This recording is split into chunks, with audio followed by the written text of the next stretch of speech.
FIFA resmi rilis format FIFA ASEAN Cup Group dan pembagian tier turnamen bulan September. FAM mendadak minta dipindahkan ke grup sebelah demi hindari Indonesia. Datuk Hamidin, tolong pindahkan kami, atau kami mau mundur saja.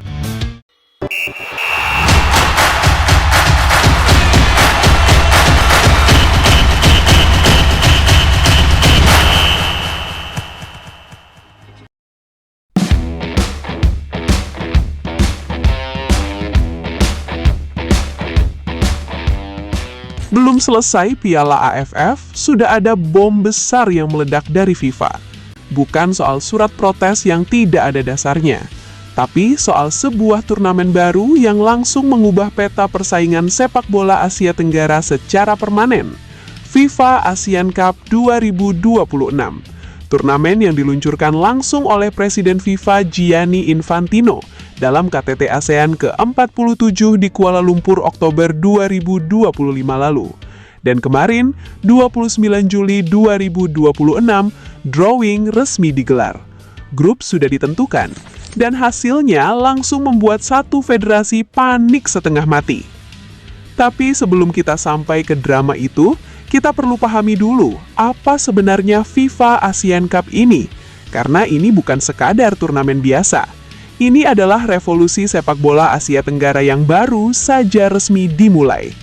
FIFA ASEAN Cup 2026 dijadwalkan berlangsung dari 21 September hingga 6 Oktober 2026, tepat dalam jendela FIFA Matchday.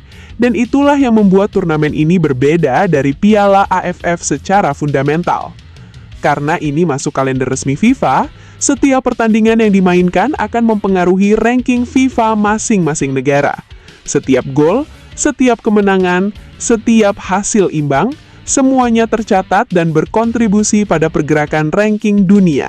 Dan karena masuk FIFA Matchday, setiap negara berhak memanggil seluruh pemain terbaiknya, termasuk yang bermain di Eropa. Untuk Indonesia, itu artinya satu hal yang sangat besar.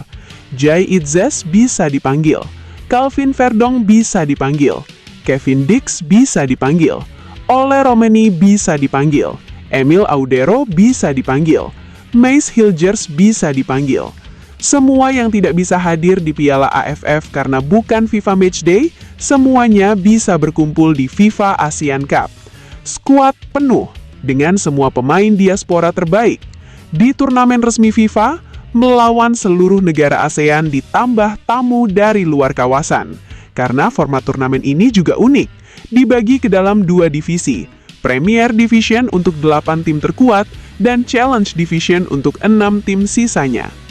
Premier Division diisi 8 negara yang terbagi ke dalam 2 grup berisi 4 peserta. Masing-masing tim memainkan 3 pertandingan babak grup. Juara grup A dan juara grup B langsung bertemu di partai final. Tidak ada semifinal. Challenge Division diikuti 6 tim yang dibagi ke dalam 2 grup berisi 3 peserta. Hanya juara grup yang lolos ke final Challenge Division. Dan negara-negara yang masuk Premier Division, ini yang paling menarik. Indonesia masuk grup A Premier Division bersama India sebagai tim undangan, Malaysia, dan Singapura. Di grup B ada Vietnam, Pakistan sebagai tim undangan, Thailand, dan Filipina. 3 tim undangan dari luar Asia Tenggara yaitu India, Pakistan, dan Hong Kong dimasukkan untuk melengkapi kuota peserta.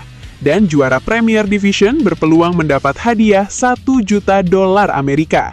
Sementara setiap peserta mendapat dana partisipasi sekitar $125.000 dengan bonus untuk setiap kemenangan atau hasil imbang.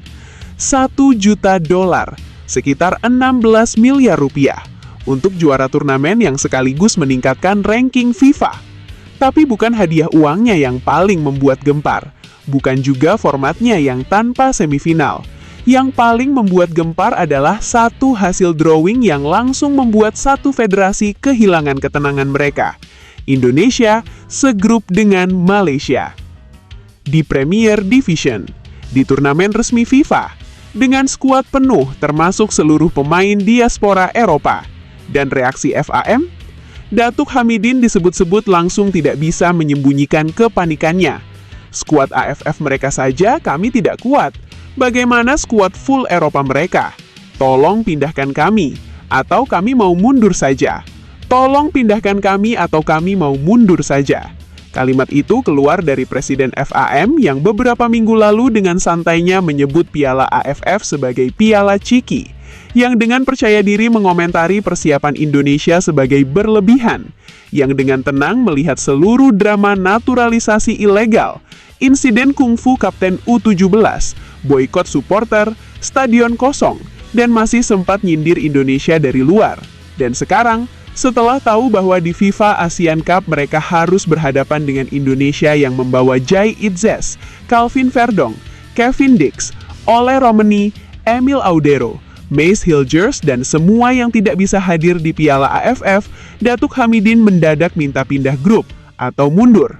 Ini adalah kebalikan sempurna dari semua retorika yang sudah dilontarkan FAM selama berminggu-minggu terakhir. Netizen Indonesia langsung meledak.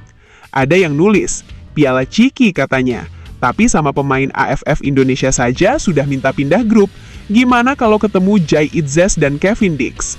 Ada yang bilang, ini bukan lagi ketakutan, ini kepanikan tingkat dewa. Ada yang lebih kreatif, FAM minta pindah grup karena takut. FIFA mungkin akan jawab, tidak bisa, silahkan mundur kalau mau, kami ganti dengan tim lain yang lebih berani. Dan ada yang paling viral dari semuanya, Datuk Hamidin bilang mundur saja. Netizen Indonesia bilang, ya sudah, mundur saja. Biar kami fokus lawan India dan Singapura. Tapi serius sebentar, permintaan pindah grup itu kalau benar-benar diajukan secara resmi, hampir pasti tidak akan dikabulkan FIFA. Karena drawing sudah dilakukan secara resmi. Grup sudah ditetapkan, dan FIFA tidak akan mengubah hasil drawing hanya karena satu federasi tidak suka dengan lawan yang mereka dapat. Itu bukan cara kerja FIFA. Dan preseden seperti itu tidak pernah ada dalam sejarah kompetisi FIFA manapun. Artinya, Malaysia suka atau tidak suka, harus berhadapan dengan Indonesia di Premier Division FIFA Asian Cup September nanti. Dengan skuad penuh Indonesia. Dengan Jai Itzes yang bermain di Serie A Sassuolo, Calvin Verdong dari Lille di Ligue 1, Kevin Dix dari Borussia Mönchengladbach di kanan, Mace Hilgers sebagai opsi tambahan, Tom Haye, Eliano Reinders, Ivar Jenner di lini tengah, Marcelino Ferdinand, Ragnar Ortamangon, Rafael Struijk, dan Michel Becker di lini depan. Itu bukan tim Asia Tenggara biasa, itu adalah tim yang bisa bersaing dengan siapapun di level Asia. Dan Malaysia harus menghadapi semua itu di turnamen resmi FIFA, di kandang Indonesia, dengan ranking FIFA sebagai taruhannya. Datuk Hamidin boleh minta pindah grup, boleh ancam mundur, tapi selama FIFA tidak mengabulkan, Malaysia tetap ada di sana, di grup A Premier Division bersama Indonesia yang sudah tidak sabar menunjukkan apa yang bisa dilakukan skuad penuh Garuda di turnamen resmi FIFA. 21 September, itulah tanggal yang perlu diingat, karena di sana, drama yang sudah berminggu-minggu dibangun antara Indonesia dan Malaysia akan mencapai babak barunya, bukan di media sosial, bukan di surat-surat protes, tapi di lapangan, di turnamen FIFA, di panggung yang paling resmi dan paling bergengsi yang pernah ada untuk sepak bola Asia Tenggara. Apakah FAM benar-benar akan mundur dari FIFA Asian Cup? Komen di bawah, gue pengen tahu pendapat kalian.